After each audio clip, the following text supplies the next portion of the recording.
What is up, everybody? Happy Friday evening. A look at your headlines today. New security measures for a night of worship at Saenger Theatre. A baby born in an unusual place, plus new housing coming to Mobile. All of that and more is coming up on News 5 Now. Brought to you by Green and Phillips, covering news from your neighborhood and around the world. News 5 Now starts right now. Hey everybody, welcome in. My name is Summer Poole. I am the digital reporter here at WKRG TGIF. May I say that? I am so happy it is Friday. It has been a long week, and this weekend is just going to be so relaxing. And yeah, so that's what I'm excited about. If you notice, I look a little different. I wasn't planning on doing News 5 Now today, but I stepped in for Akivia at last minute. So don't judge me. I don't have any makeup on.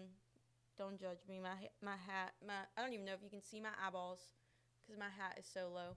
Anyways, we're doing this, okay? We're up and we're ready to go. So let's go ahead and I'm going to give you the top 5 stories of the evening.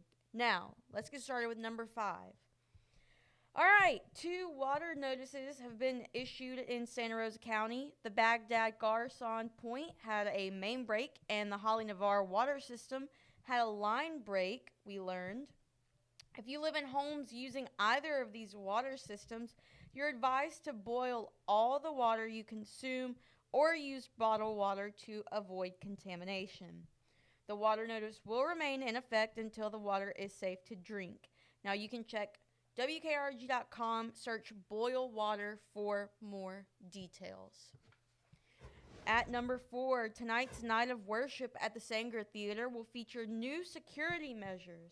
This comes after a deadly shooting at the theater occurred during a dance recital earlier this month. Anyone attending the theater must go through a metal detector, or you have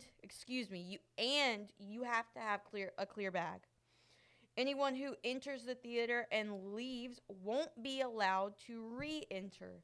Members from more than 20 churches are expected to be in attendance. Number 3, a Mobile baby just could not wait to get to the hospital before being born right outside in the parking lot of USA Health Children's and Women's. Shepard Roman Young was born early yesterday morning. His mother, Shay, knew it was a race against the clock, but now has an interesting story to tell.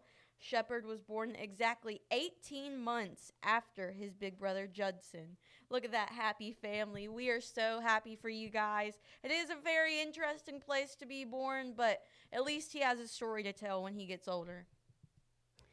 Number 2, we have new details on a shooting at Rickerby Park yesterday afternoon. Police say a juvenile got into an argument with another person, which led to a shootout. The juvenile died at the hospital. Police say security cameras at Rickerby Park did not capture the shooting because it was in the street. MPD is looking to add more advanced cameras to Rickerby Park along with other parks in the Mobile area. And number 1, new housing is coming to the city of Mobile. City leaders say 4 new affordable housing developments are aiming to help low-income families. Providence Park will be located on Cody Road, Fred Marshall Court on Moffett Road, Maryville Village, located off of North DIP, and Hertel Crossing, which will be located on Hertel Street in the Maysville community. The project will build a total of 218 new housing units and cost nearly $82 million.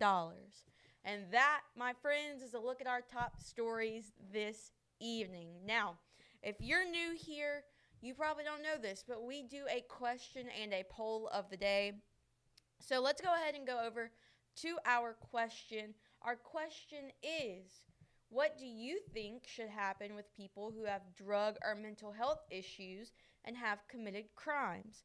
Now, let me tell you a little bit about why we asked this question. So, I'm not sure if you've read the news, WKRG. If not, you can go to WKRG.com. And anyways, A 79-year-old Santa Rosa County woman, her name is Elizabeth Collins. She thought her husband was an intruder, so she attacked him with a hammer and scissors. Now, Collins does have dementia, and Florida's mental health law, the Baker Act, it actually specifically excludes dementia as a mental health issue. And so people with dementia aren't allowed what the Baker Act offers. So, long story short, she was put in jail after attacking her husband. And so we wanted to just kind of find out what you guys think of like what should happen to people with drug or mental health issues if they do commit crimes like this. An update to the story really quick before we get into this. She has been removed from the jail and she is at a mental health care facility in Navarre. So she is getting the help that she needs. So let's go ahead and read some of your comments. If I'm being honest, guys, like I said, I jumped in here at last minute, so I have not checked and read some of these comments. So if you see something on the screen that may be a little, iffy, I'm sorry. I can't really help it. Anyways, let's see. Jeremy says it's a complicated issue that needs nuance and the ability to look at each case individually. Jennifer says compassion and attempt towards rehabilitation until it's determined to be unsuccessful. I would hope for that for anyone who has committed a crime. Kathy says if our judicial system was based more on restorative justice instead of excuse me guys, I don't know what that word is, system currently in place, we wouldn't have to ask the question. Tracy says a lot of addicts needed mental health and didn't receive it because it was taboo.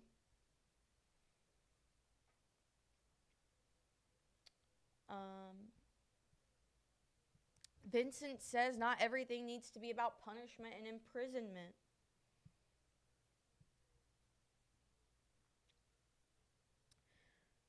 Anna says they need more mental health places for them to go get free help. Some want help but can't afford to get it. Then you have the ones in jail that we're taking care of anyway, so I would rather take care of someone that's willing to get the help they need and want. Phil says as long as they're able to determine right from wrong, they are responsible for their choices.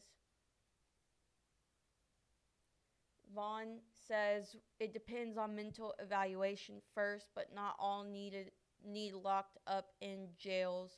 Also depends on crime committed. So that's a couple of comments. Thank you guys for giving us your opinion and answering our question of the day. If you want to read all the comments, you can go to the WKRG Facebook page and click on this post, and you can read all of the comments that are on there. Now, let's go ahead and move on to our poll of the day, which I gotta say, I was kind of shocked that so many people reacted and interacted with our poll. When I came up with this yesterday, I was like not thinking. We had almost 3,000 people vote in this poll, okay, if that tells you anything. So the poll was, do you think there should be an inpatient mental health facility on the Gulf Coast? Now, if you don't know or if you're new to the area, the last mental health, it was the term they used was psychiatric hospital. I know a lot of people use mental health facility now, so, but the last psychiatric hospital in Mobile, it was called Searcy Hospital, and it closed in October 2012. So there hasn't been any inpatient mental health facility on the Alabama Gulf Coast since that time. Well, you guys apparently all have the same agreement and come to the same conclusion because 99% of you, that's 2,700 of you voted yes, that you thought there should be an inpatient mental health facility on the Gulf Coast. 17 of you said no, there should not be. So 1% of you guys did not agree. So that's, again, crazy interaction. Thank you guys so much for interacting with that poll and voting in the poll. We really do appreciate it, and we love seeing what you guys have to say. So we have another question and poll. We do this every Monday through Friday, again, if you're new. So our question and poll that are being posted today that you can vote on and you can leave your comments on will be read on Monday in our Monday shows. So let me go ahead and give you the question and poll. So the question is, what is your favorite sport to watch? And the poll is, will you be at the No Kings protest in Mobile? That's whether you oppose it or support it. Will you be there either way? Like I said, guys, thank you so much for joining me today. I hope you guys have a great weekend. I know I'm excited for the weekend. And I will see you guys back here next week. Bye, guys. Covering news from your neighborhood and around the world. You are watching News 5 Now, brought to you by Green & Phillips.